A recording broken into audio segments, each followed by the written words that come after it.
It's the Morning Brew with Elle Dawson and Gillian Robertson. Brought to you by Fight. Good morning, everybody. Happy Sunday. Yours truly, Elle Dawson, and to my, I never know what it looks like on your screen, to my right, Gillian the Savage Robertson. What's up, G? How are you? What is up? It's good to have you back. The leader. I know. The leader of the show. And like last week, we had no direction in this ship.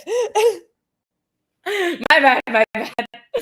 No, and honestly, let's be real. Is there ever really direction on the Sunday Morning Brew? I feel like we go crazy here on Sundays about UFC 320. But Rio was awesome. I'm so glad I get to be here today to talk about these fights. Like, let's just go in off the top and give UFC Rio a letter grade, A through F.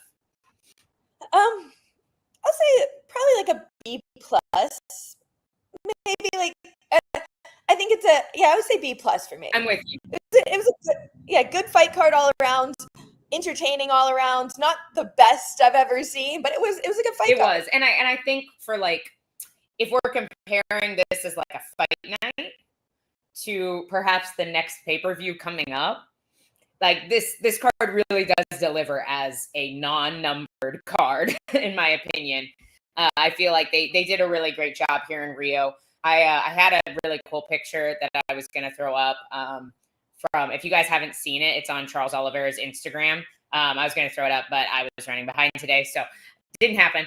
But yeah, go check it out. Like, there's just this insane photo of Charles Oliveira walking out and everybody's hands from the crowd just like reaching towards him. And he's the new king of Rio. Obviously, like, amazing props to Jose Aldo for an incredible career. He was one of my top featherweights of all time. Like, if I have a featherweight Mount Rushmore, Jose Aldo has to be on it. What a legend. It was really cool to get to see him, have a more official send-off, I think, in Rio for the King of Rio. That being said, I think he's passing the torch to Charles Oliveira here. Alex Pereira, huge star, but there's just something about... Oh, yeah. And even in America, I feel like everybody loves Charles Oliveira. That was the story of the fight. Every time I asked somebody about it last week, I'm like, who do you think is going to win? They're like, I want Charles Oliveira to win because I really like him, but I think Gamrot is. I'm like, everybody's just such... I don't understand how him and Bahia, are just so likable, even though you don't know a word they're saying. I'm like, neither one of them have learned English, but everybody just absolutely adores them for who they are. Very, like, Charles Oliveira is just a wholesome guy. Like, and obviously, I hate to see a teammate lose. Gamrot was looking really good on the feet in round 2. So I would have loved to see that fight play out longer. Hate to see Gamrot lose, but like, you could see it on Gamrot's face too. He has a lot of love and respect for Charles Oliveira.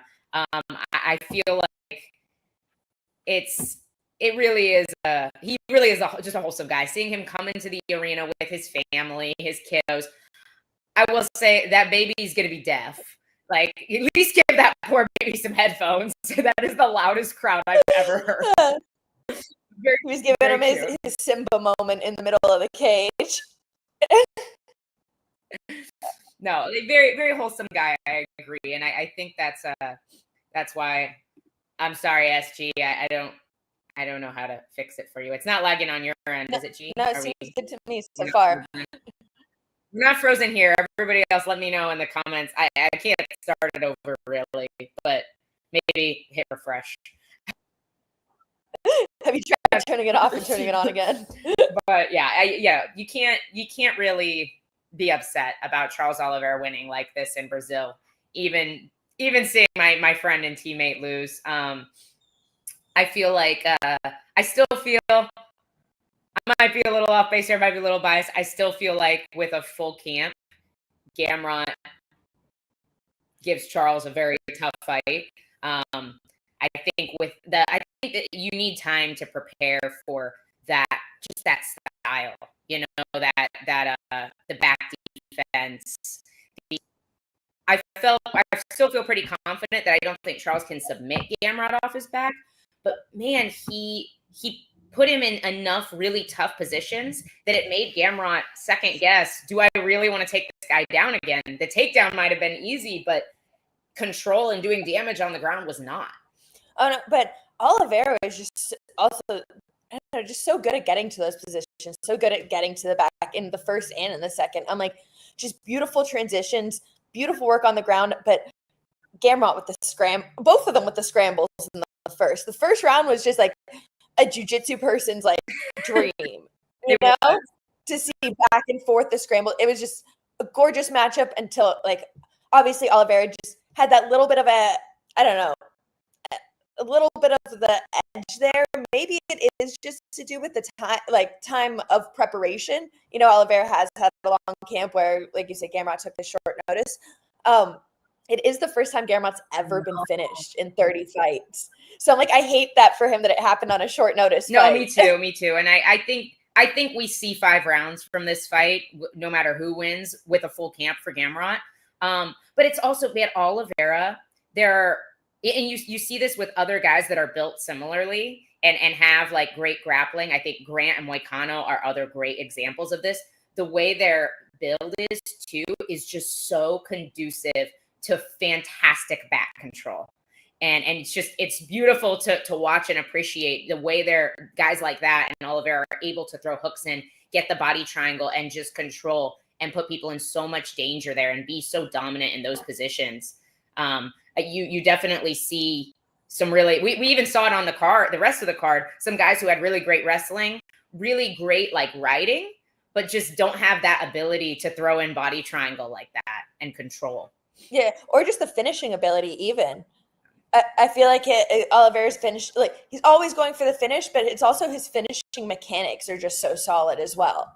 Yeah, no, I agree. And it's funny, like, the fight went so opposite of what I thought it would. I thought Gamrot maybe would be in a little more danger on the feet, because Charles is sharp on the feet. And what makes Charles Oliveira's striking so dangerous is he's never afraid of getting taken down because he knows he has danger there too.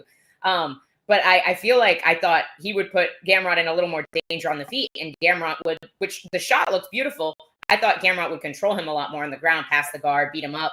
While it kind of flip-flopped, Gamrot kind of struggled to pass the guard and control him on the ground, but honestly looked pretty solid on the feet for that first like half of round 2. Yeah, I think going into the matchup, I kind of expected Oliveira to just have a little bit more of what we saw in the fight of having like the jiu-jitsu edge. I expected Gamrot to be able to out-wrestle him, like even almost to the point where it's like Oliveira would give up the takedown even, you know? I expected Gamrot to be able to like out-scramble, out-wrestle him, out-control, but I assumed that Oliveira would have more of an offensive game from the bottom, would be more well-equipped in like the jiu-jitsu areas. Right. No, it makes sense. And I really was, because typically I think people like to try to use armbar triangle to get up and create space. And I don't think that, especially in a division as deep as lightweight, I just don't think that works at the super high level very well.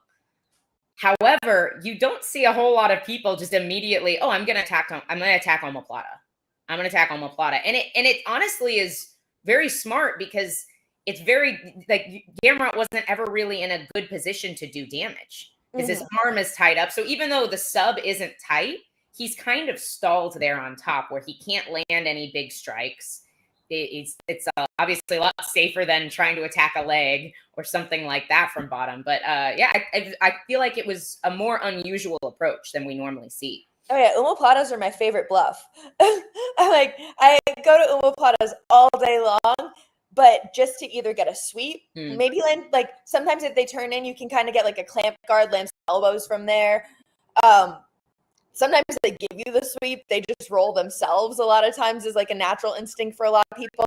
So I feel like or you can even take the back too if they're able to escape their arm. So I'm like, there's so many options from there. While like the omoplata isn't necessarily the strongest technique, I feel like it's a great setup for a bunch of different things. Yeah, no, he used it beautifully. He really did. And then you saw him, Gamrot did have to roll at one point.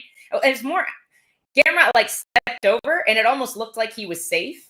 And then Charles just had such a good grip, I think, was just able to keep sweeping and kind of rolling him over there.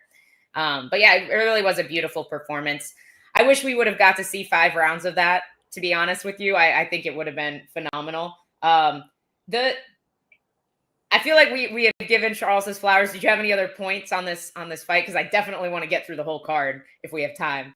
No, we're good to move to the co-main now. Okay, cool. So I was particularly excited for this fight, to be honest. It left me a little wanting, but I also kind of understand it. I didn't realize how tall and long Montel Jackson was. Like, he's a 35er. He's as tall as my lightweight husband. Has an 8-inch reach advantage over Deiveson Figueiredo, who I don't think is he's not like a super small 35er by any means. Like, he's not super short. Just that you could really see Figueiredo respecting Jackson's power, maybe even a little too much, but you definitely could see when Jackson would land those jabs, there was a really, they're very snappy. And you saw Figueiredo's head get snapped back, and it was like, oh, like, if he gets a really nicely placed 2, like, he can put you out. And on the opposite side, though, I think that, Jackson also respected Figueiredo's ground game. Well, which he should have. He almost got himself caught a couple times in deep submissions. But I'm like, I think that he was too scared to really open up during the whole fight and really, let go on the strikes, because he didn't want to get taken down. So it was like they were both, I felt like a lot was happening, but nothing was happening. There was a lot of movement, but nothing really happened during the whole fight. I'm like, there were some exchanges, some scrambles, but there wasn't a whole lot that happened. Yeah. I mean, I feel like 5'4", okay, maybe it's a little bit short. He's not super, I was like, he's not I guess that's about Merab's height. I was gonna say he's not as short as Merab, but he kind of is about as short as Merab. My last fight card, Figueiredo was the main event as well, as when he fought Sandhagen, and he was in the same locker rooms as me a lot, and I do think he is a smaller bantamweight. He kind of is one of those guys who's just in between that flyweight bantamweight. He's not really probably is big for a flyweight, but probably is tiny for a bantamweight. I mean, he definitely doesn't struggle with his his style. I feel like a lot of times really good grapplers, if they go up in weight, they sometimes struggle just because they're no longer the bigger guy.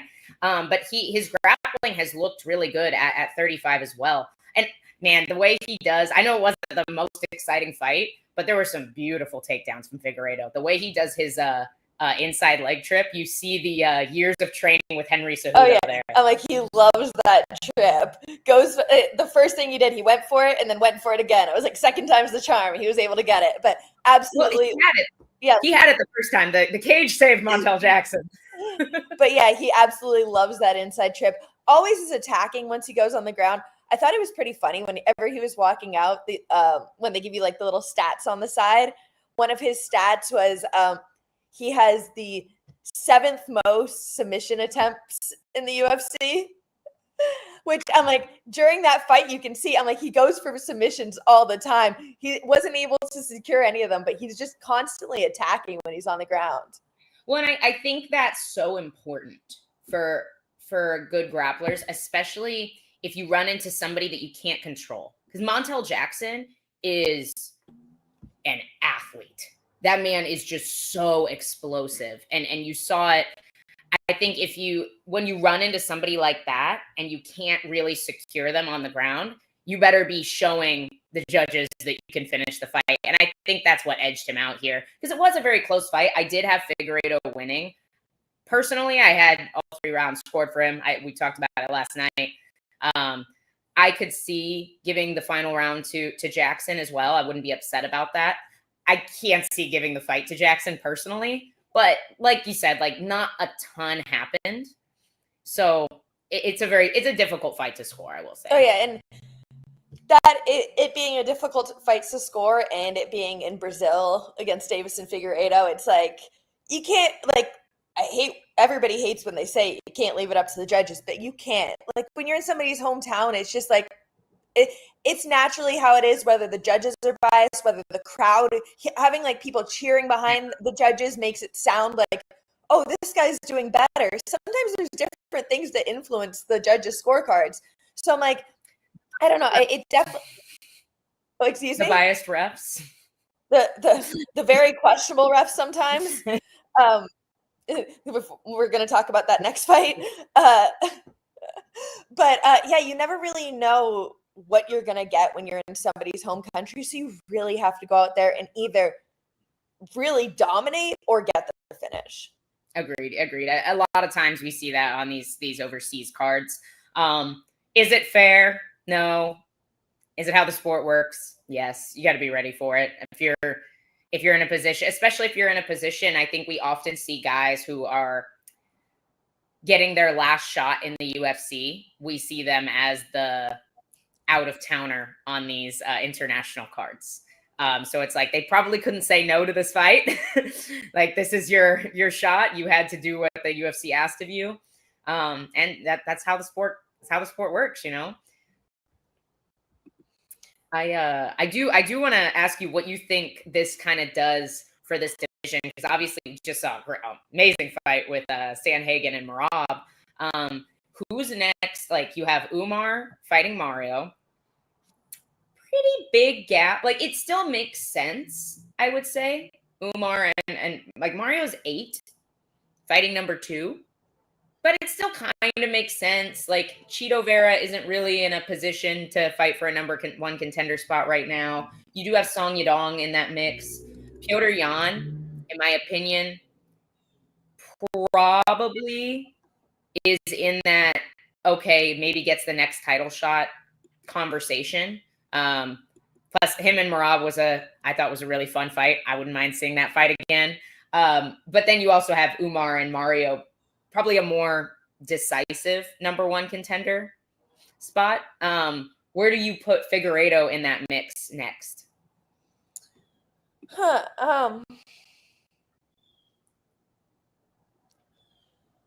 He's at 6 right now.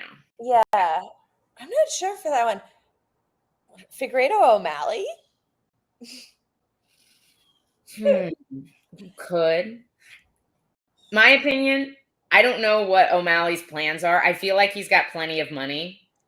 I almost want to just like save him for the White House card. Just save him and Sandhagen for the White House card, because that's the fight everybody wants to see anyway. We don't really need to see him and Merab again. That ship has kind of sailed. Yeah, he needs to win a couple more fights before he gets another title shot. So it's like, that's why I'm like, it could be like, I don't know, because you don't want got me contemplating now. Do you want him to lose before we get a chance to see him fight Corey on the White House card is the question. And why? I guess, I don't know, why not put O'Malley versus Figueiredo on the White House card? Because it should be Sandhagen. It's a way more fun fight. Okay, imagine, I guess this is my thought process. If O'Malley wins, great fight. If Figueiredo wins, how exciting do you think that fight's going to be? I don't know. I think a Figueiredo fight's exciting regardless. Like, I think he always brings the fight, so I think that's entertaining. I guess maybe Song. Ooh, yeah. That's the only option, other one that I can really throw out there. Somebody said Cejudo, as she said Cejudo. He's at 10 right now. I don't hate it. I feel like I'm not sure what Cejudo's kind of doing now. If he wants to, what's up? Oh, I was just gonna say, this is another one that maybe because they're both a little bit older, so I'm like, it's a better, like, I don't know, a good matchup would be Ayman Zahabi at 9. Yeah. Has the big win over Aldo. Yeah. Like, yeah, that makes sense. 6 and 9. And it, like, Davison was fighting number 15. So he should move up. Zahabi's is fighting Cheeto coming up. Oh, that's right. Never mind. So he's already matched up. Maybe give him winner of that. Because Davison also isn't he's not super duper active. He's your normal 2 fights a year, right? No, he fought fought May. Last time I fought, it was May 3rd to 7th ish. Early May was the last time he fought. So I'm like, he's more active than me this year. It's fair. Let's see what his average is per year. Well, he's at 35 now too. So maybe at 25, he wasn't allowed to be as active, where at 35, he doesn't really have to cut as much too. True. That's true. He was, I guess I'm thinking of him at flyweight. He was pretty much like 1-2 fights a year. He had 1 year he fought like 4 times somehow. I don't know how he made flyweight that many times that year. That's actually insane. And then he like fought once in 2021. He literally fought 4 times in 2020. He was more active than I thought. Never mind. No, he was more. I was kind of thinking of his last stint at flyweight, but yeah, he just probably was struggling to make the weight at that point because he only fought once 2021, once 2022, but then twice in 23, which I remember that was Moreno and Font. But then he fought 3 times in 24. So no, he's actually been quite busy. So I guess maybe you turn him around a little bit quicker than that. SG said in the comments he tore his ACL against Corey. I'm like, which I remember he had it was like a heel hook situation. But I'm like, how do you tear your ACL and now you're back? That was May. I think that was an ACL tear. Maybe unless it was like a really like small partial tear. Like, yeah. You had to have surgery? No, that's like an 8-month recovery before you start training again. I've done it twice. Because I'm like, I definitely thought the same thing, but I've never thought about that until I'm like, oh wait, how's he back this soon? Back so quick. Yeah, we'll have to. I don't know. We'll have to look into that. What the official diagnosis was. If anybody knows, throw it in the comments. Okay, we've spent 20 minutes talking about the first 2 fights. I was probably the most excited for this fight. And I don't want to say it didn't deliver, because it did for the first, 2 rounds. And I can't even really blame. Yeah, we'll get to this, Jake. Don't worry. We'll get to this. I can't even really blame Joel Alvarez for kind of stalling a bit at the end of the 3rd round, because that fight should have been stopped several times. Like, what more does that man need to do to get a finish? I can't even fault him for being so exhausted. Like, his arms had to be like, I was tired watching Joel Alvarez in the 2nd round. Yeah, no, I don't know, constant pressure, just ground and pound for 5 minutes straight, essentially. It was, I don't know what more he could have done to try to get the finish there. But in the 3rd, it was definitely a huge letdown to see. Even when he was sitting in that triangle, reverse, whatever it was, from turtle, trying to get a reverse triangle, but not really having it kind of position, at least work from there. Start throwing elbows to the body, do something. The fact that you're just going to sit there and hold. And it's a weird thing for the ref too, because I guess is that a submission position that you're I don't know. You can't really say, okay, we're going to stand him up from here, but it's also what are we just going to let him sit here for 3 minutes and do absolutely nothing? And then also going back to the ref in the 1st round, where I think it was a TKO, but it wasn't a TKO. You cannot give a fighter rest for a legal strike. And then he brought the doctor in for what? To give Luke a rest. There's no other reason. That was a definitively a biased decision to help a Brazilian fighter continue to fight. There is no other explanation for that. I'm there wasn't a cut. There wasn't a reason to bring the doctor in. It was a legal punch. If you bring the doctor in at that point, shouldn't it be considered a TKO? Yes. The only way it should, if his eyelid was cut and it was dangling off and they were oh, maybe you shouldn't continue. Okay. Like how Nate Diaz's face looked in the Jorge Masvidal fight. Yeah, that's there was no cut though. Nothing. There's no cut. Got punched in the eye. I'm what? Why are we bringing the doctor in to look at his punch? Yeah. No, that is the second they review the tape and they say, hey, that was a legal strike, the fight continues. That's it. Yeah. Fight's on. And I'm not even, I can't even blame Luque because Luque thought he got poked in the eye. And sometimes it feels that way when you get like a knuckle. Like it feels like you got poked in the eye. So like, I'm not blaming him. This is all on the ref. and you could hear like people calling to the ref in Portuguese. So clearly, like, I'm pretty sure I don't know. I can't continue the fight. Yeah. I don't know. It was hard to watch the whole time. I'm saying like, what is going on here? What is going on? It was a completely legal blow and like you said, it sometimes it does to the fighter to defend Vicente. I have been punched in the eye before where you get like the knuckle specifically in your eyeball. Like it's a very precise shot. And when that happens, it feels like somebody fingered, like they poke you. Like sometimes it takes you a second to even realize what just happened. Like last time I had a huge black eye. That's exactly what happened. I went down for a second because I thought I got eye poked. And I was like, oh, wait, no, I need to continue the fight, the sparring round. Because I'm like, I need to keep going.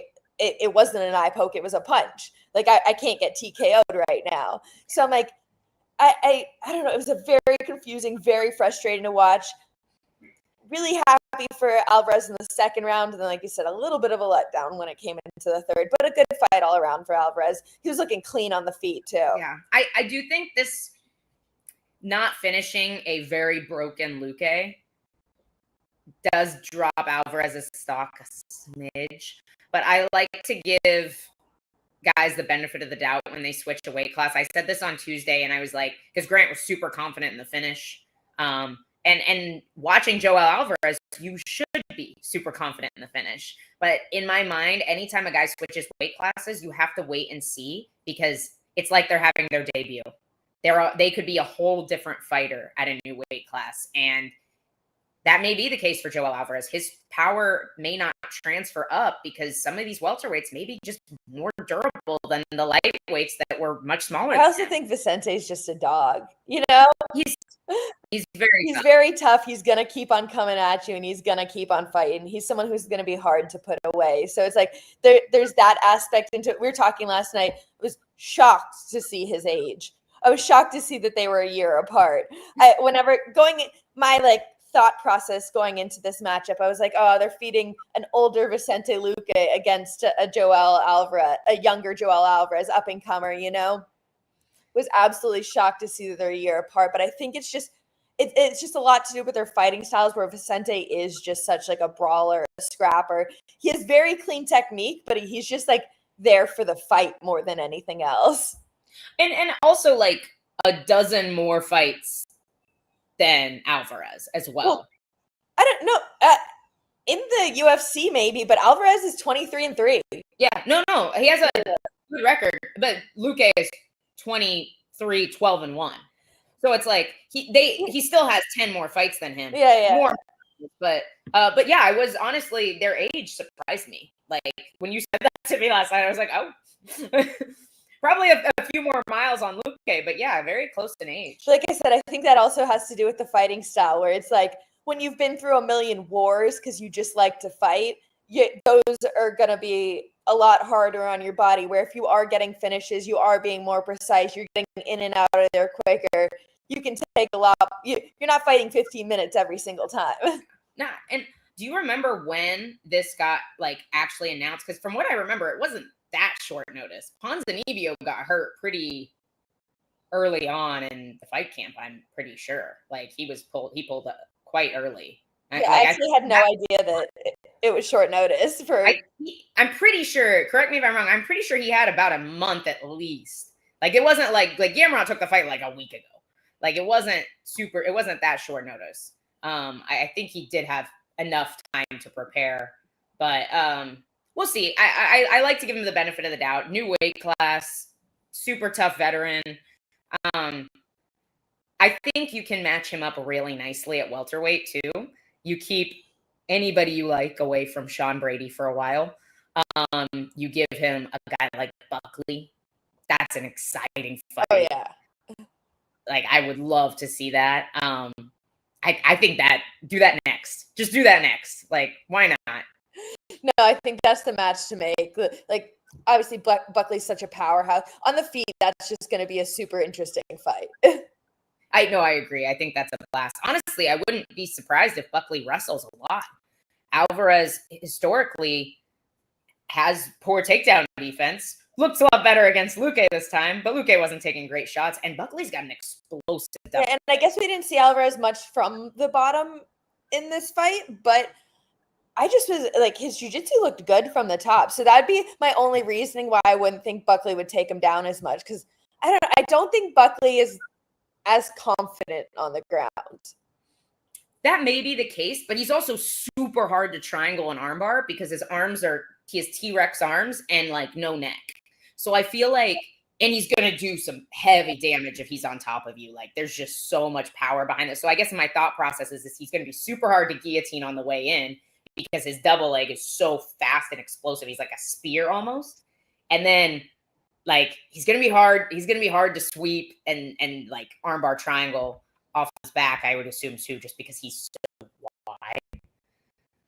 But, you know, he may, especially after getting outworked by Usman so handily, he might not be super confident in his ground game. Yeah, I'm like, especially in that fight, I'm like, it just didn't look like he was very, like, well-versed down there. Like, he spends a lot of time doing grappling rounds and things like that. And maybe it is just off of his back, too. Like, sometimes it's amazing how many fighters can look good on top and then absolutely fall apart once they're on their back.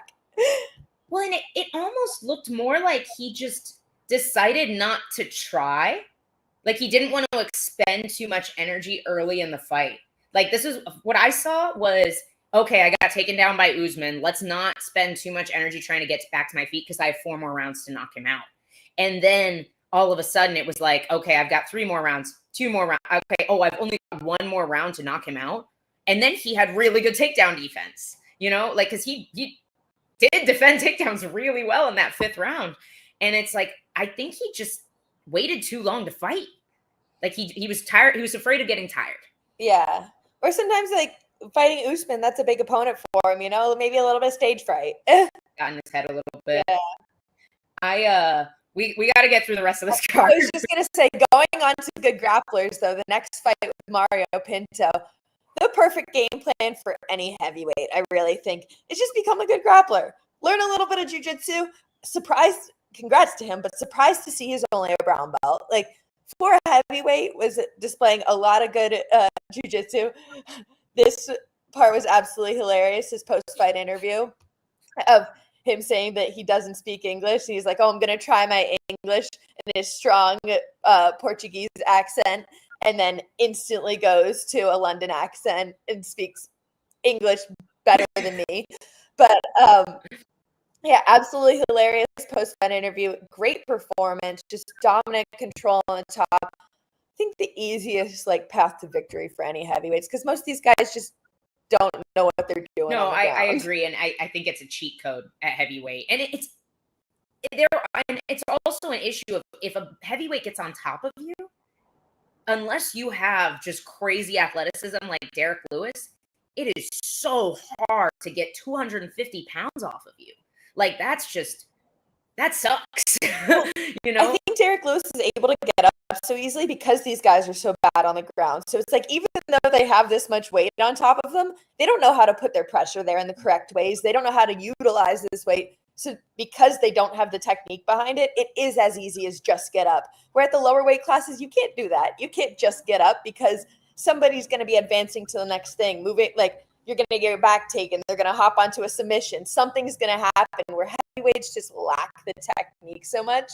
When you just get up, it kind of works. Well, and you saw it when he fought Jailton Almeida. Like, Almeida's, like, just overall control on top was just too good. And, yeah.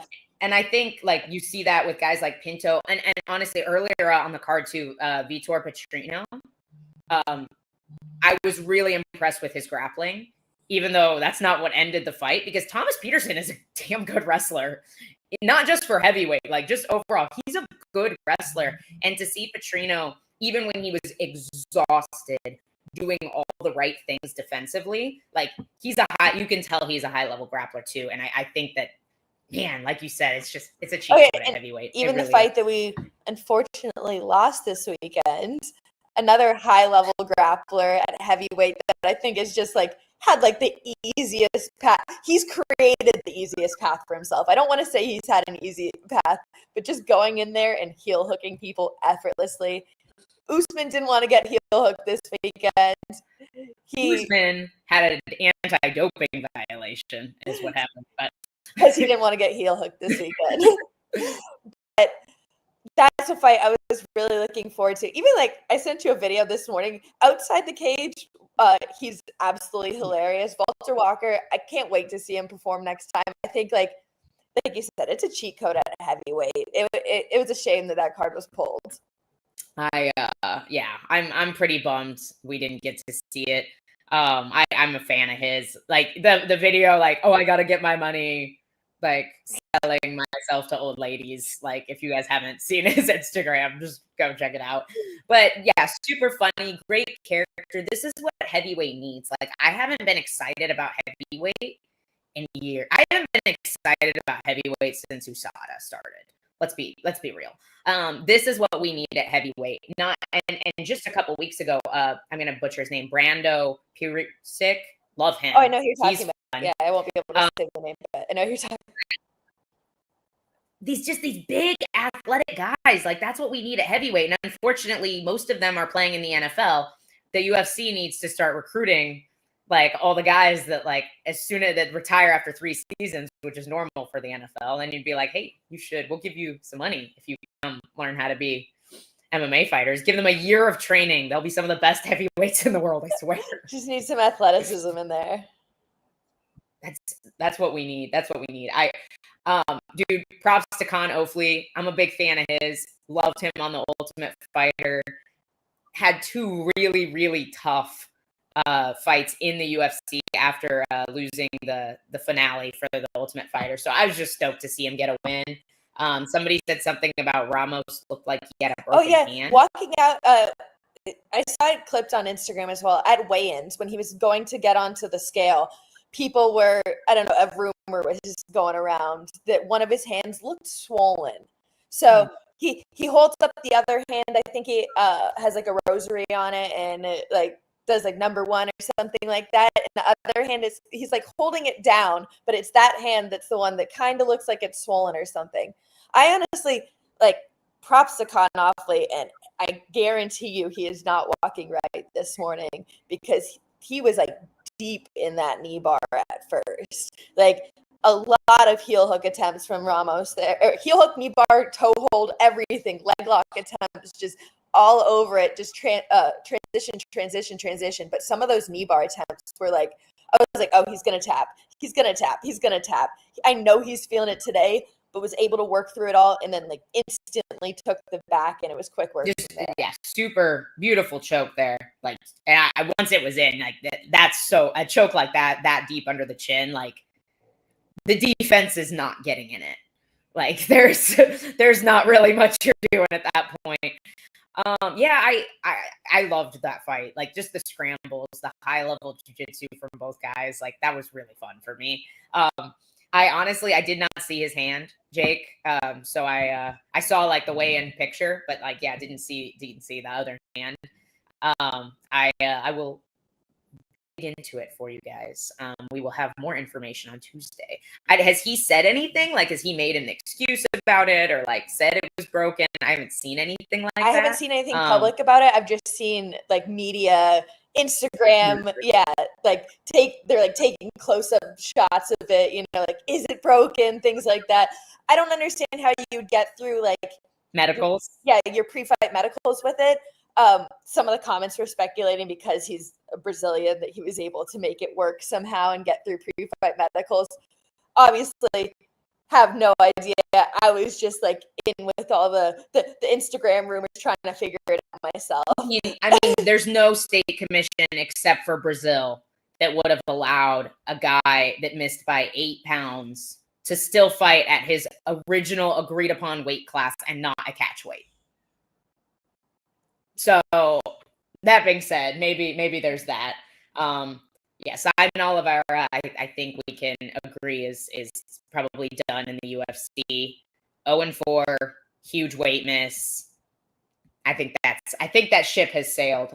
Good for Luan Lacerda for it, like just for taking that fight. He dogged through Even just it. a nice armbar. Like he tried the little flower sweep at first, wasn't able to get back to it, went straight back to the armbar. Like I hate to say this, but I'm like, I feel like usually girls got hips like that where he's able to get his. Usually you see armbars. Girls are typically the ones doing armbars from bottom, and he had hips like that where he was able to really get them out. So it was just nice technique. I feel like you don't see a lot of people who have good guards in general. That's my like. Obviously, you have headlining the event last night, Oliveira, but I'm like, there's very few people who really use a jiu-jitsu guard well, and I feel like he was able to do that, and yeah, it looks clean. It did. No, it did, and I honestly like. I just kind of assumed he wasn't going to get it because, like you said, like that doesn't really happen in men's fights all that often to get an armbar like that. And so I kind of was like, oh, he's going for an armbar. And I think I like was finishing posting on the Facebook page from like for something. And I like looked up and I was like, oh, he got it. Like, oh, because it's very unusual to be able to transition like that as a guy. So he has some very bendy hips. In that second fight of the night, I have to say, I'm like, every time she fights, I love Julia Pilastri. I'm like, crazy. I love it. Yeah, exactly. She's crazy. That's why I love her. She sits there and doesn't care, walks forward, is all offense the whole time. Obviously has power in her hands and kicks, was landing a lot of good body kicks, was able to really rock her at the end with a head kick. I'm like, she just looked like you said, she's crazy. She's a psycho. I love it. I absolutely love it about her. No, I do. And man, the tough day for Carolina.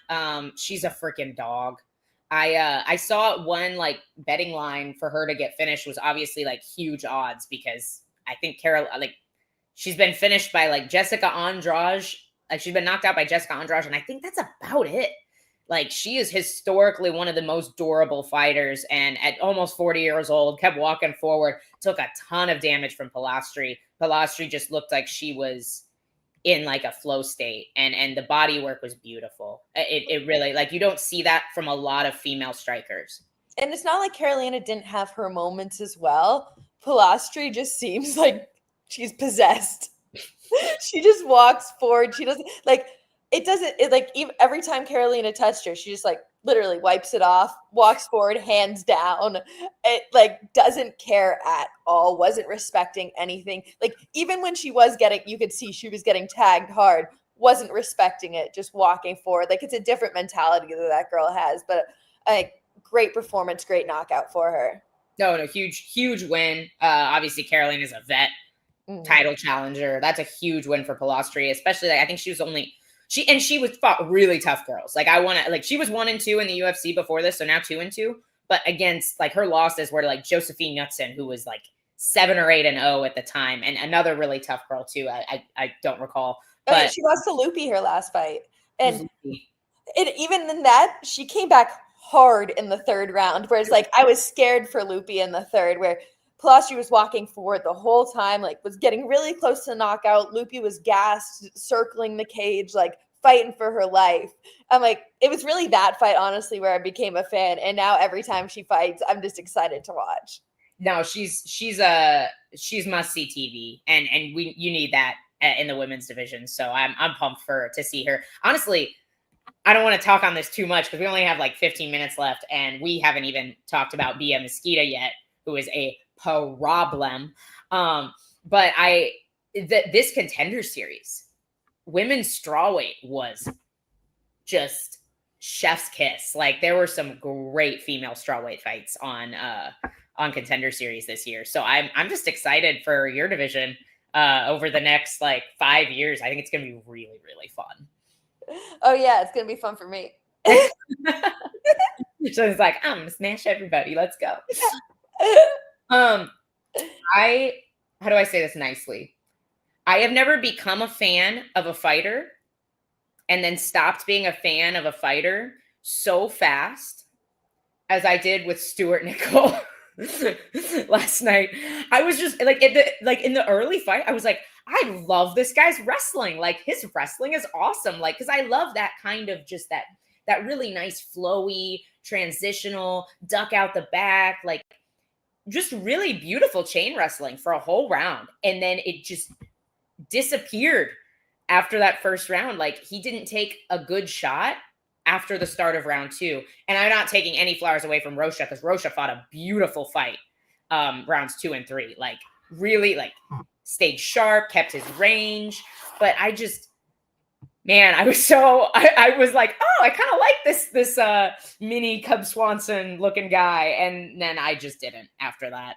Yeah. I mean, to his credit, he was still attempting those shots, you know? He was still constantly like trying to push the pace. He was just getting shut down. And such a frustrating fight to fight at that point, you know? So I'm like, he has a lot of heart.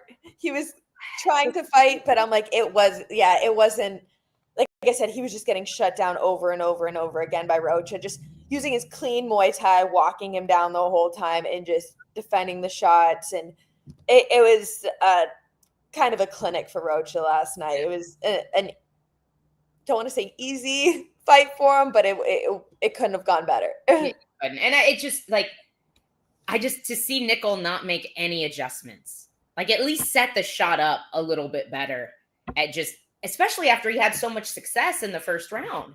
Like it was almost like he didn't get that first, because it was a beautiful, like a beautiful ride. He didn't like fully get Rocha down and like control him a bunch, but he had a beautiful ride and scramble that I thought he won that exchange and looked really good in it in round 1, and it made the round close. And then it was like, as soon as he didn't get like a really solid takedown, it's just like, it kind of went out the window for him. So I was kind of bummed to see that, because you saw the glimpses of like really great wrestling in that first round. But I mean, credit to Rocha. Like I said, he fought a beautiful fight. It's been 47 minutes. We have not talked about the Lady Goat, Bia Mesquita. I mean, you can't have a much better debut than that. That was dominant. Yeah, I think Alexiva is kind of like an ideal opponent for Mesquita going into this matchup. Was able to just shoot in both rounds, first and second round, shoot into the body lock pretty effortlessly, get her takedown, and then work straight to mount. And Alexiva kind of looked lost on the ground. Mesquita was just able to work her game and almost get the finish at the end of the first, and then obviously be able to find the choke at the end or like the middle of the second, I'd say. Yeah, and yes, great stylistic matchup for her here. And I honestly, like, I've always known Bia's jiu-jitsu was super elite. Like it is absolutely elite. I saw like an article that some jiu-jitsu media outlet put out. You know how there's like a scoring system for like how many medals you get in like IBJJF and ADCC, and like you get like a certain amount of points. I have no idea, but so that's a thing apparently. Yeah. I don't know what the scoring system is for it. They have like a criteria for like IBJJF and ADCC. You get like because those are the biggest ones. You get like the most amount of points for like gold, silver, bronze, and then like smaller tournaments you get slightly less points. She has more than like any other jiu-jitsu practitioner, male or female, by like 50 points. Like that girl has won like 10 in a row world titles in jiu-jitsu. And you can see it. Like even good, really good jiu-jitsu, like mount is not a position that a lot of people get and then control in super, super well. I think it's a very difficult position to like really settle in MMA, at least at the high level. You definitely see it on regional shows a lot, but so I think her control there is pretty, it's pretty insane. Her striking is still green, obviously, like I think she has 6 professional fights.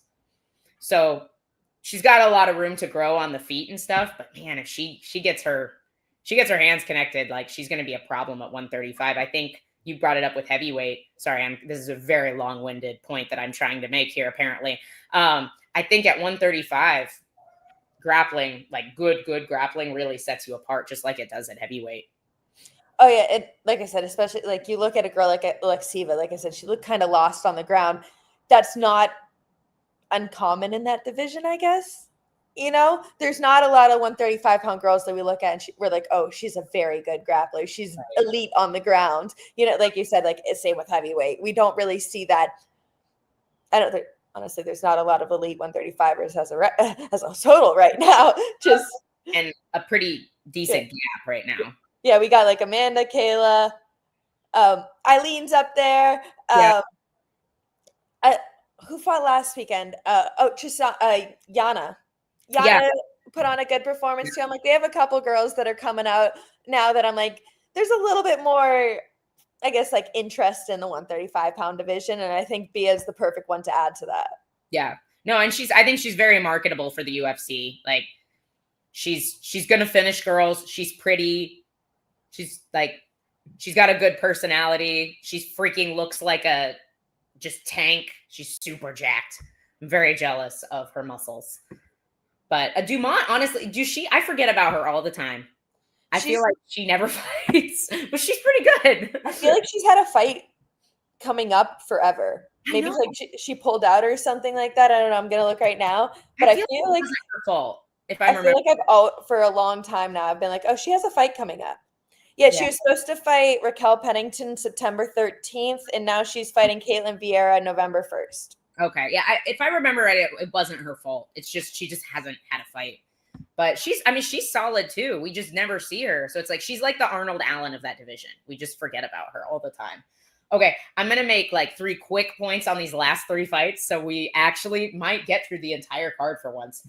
Vitor Petrino is my new favorite heavyweight. He is what heavyweight should be. Then he won the first round, lost the second round, was dead exhausted, good pace fight, lots of high level grappling, and then just the knockout, the uppercut hook, literally pushed his face into the hook. It was just nasty. Oh yeah, it was a classic heavyweight knockout, you know? Like when you think of like the Francis Ngannou and Alistair Overeem with the chin straight up in the air. It was something like that where it was just one of those brutal, just vicious to watch knockouts. Peterson face planted instantly in the middle of the octagon. Obviously in Brazil must be great for Petrino just to have a moment like that. Yeah, no, 100%. And I feel like he's just a problem. He's very well-rounded. I do kind of question his decision to try to offensively wrestle Thomas Peterson so much. I think that's what made him tired, because Peterson is the only heavyweight with really good wrestling. I felt like he expended more energy than he needed to trying to fight him like that. But it didn't matter at the end. He managed to find the combo. And Peterson's tough. He's got a good chin. He can wrestle. He's got good cardio.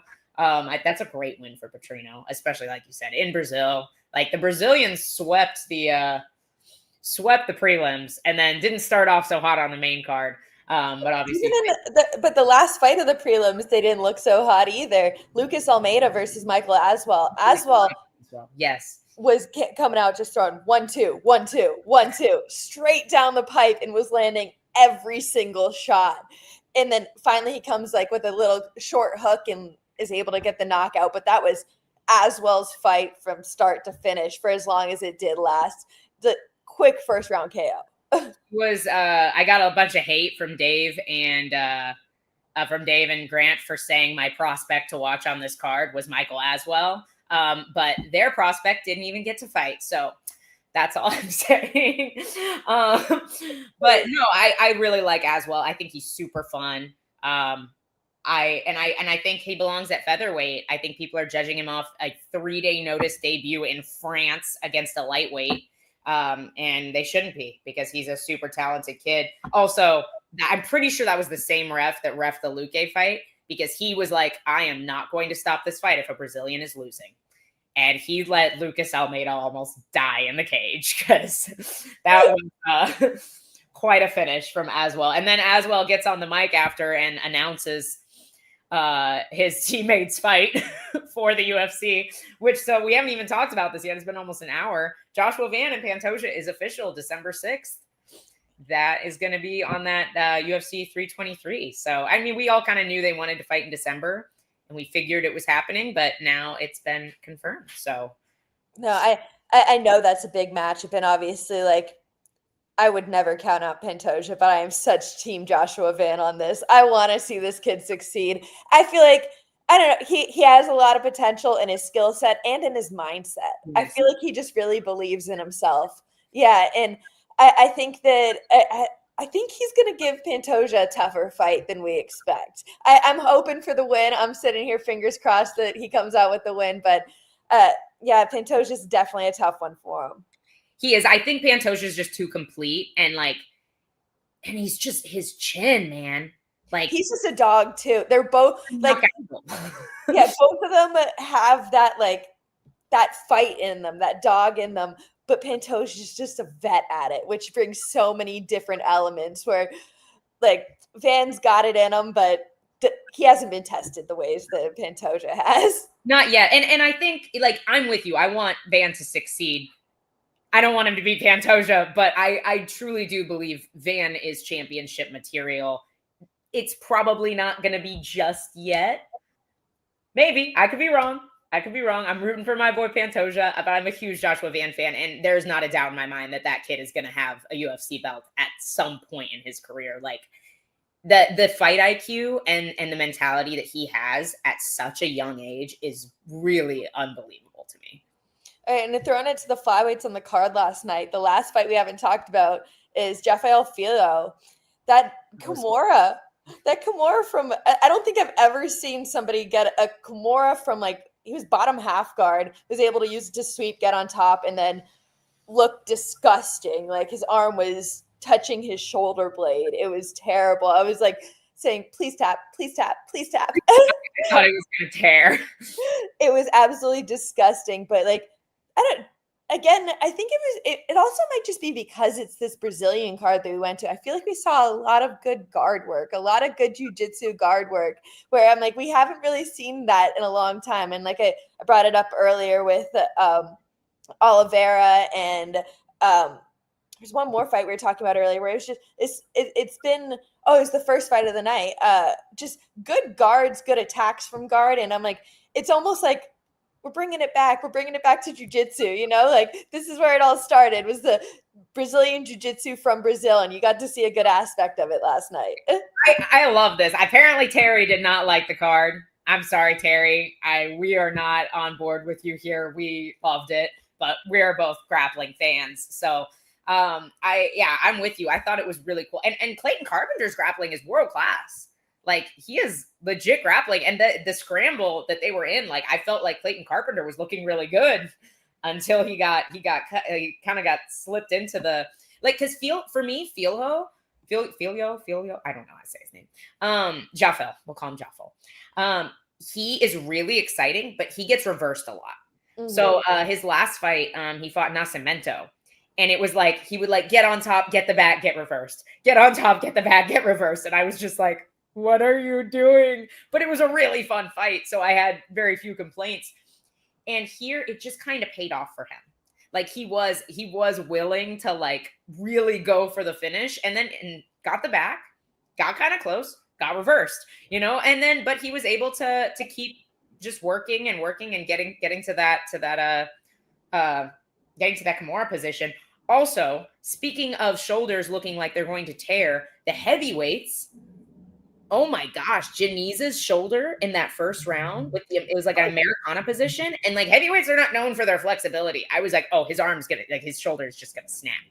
Like, I'm like, it's funny for me. I'm like, I have no problem doing it. Seeing it or thinking about it gives me the chills every single time. I absolutely hate just watching things like that.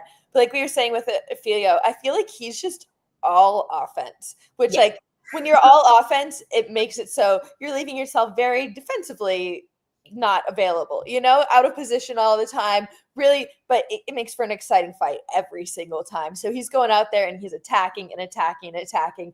And it doesn't matter what position he's in, or if he puts himself in a bad position doing it, he's just going to continue to attack and try to finish the fight in every way possible. No, 100%. And that's why I'm a fan. Like, yeah, exactly. We'll probably lose him a handful of fights like it did against Nascimento, but I wanna tune in to watch this kid. I do. No, like I said, it makes for an exciting fight every single time. Man, we did the whole card. We're almost like right on the dot too of hitting that hour. Look, I'm so proud of us. We did okay, and we let it get a little away from us for the first half hour, but Jake, we will talk about this on Tuesday because I need to go to church. and be with Jesus. But we will talk about it on Tuesday. For those who don't know, my fight has been announced officially for December 5th. Let's go. We're back. I'm super pumped. We get to share a fight weekend. Yeah, December's our month. Let's do it. Heck yeah. Okay, we love you guys. G, do you have anything for the people? Nope. I think we got it. I think we covered everything. Bring your questions on Tuesday. Hoping to have some guests for you guys. Maybe a few from UFC Rio. I have reached out to a few people. You'll see it announced. Last thing. Finally, after like 2 years of them calling out each other, Chris Duncan and Terrence McKinney are finally fighting in December. I am so pumped for this fight, guys. So pumped. We obviously love Chris Duncan. He's a very good friend. We have a great relationship with Terrence McKinney here at Fight Bananas. This is just a great fight, guys. It's going to be a banger. That's all I have. I love you guys. Come watch Tuesday. Tuesday, 1 to 3 p.m. Go enjoy your Sunday. Bye.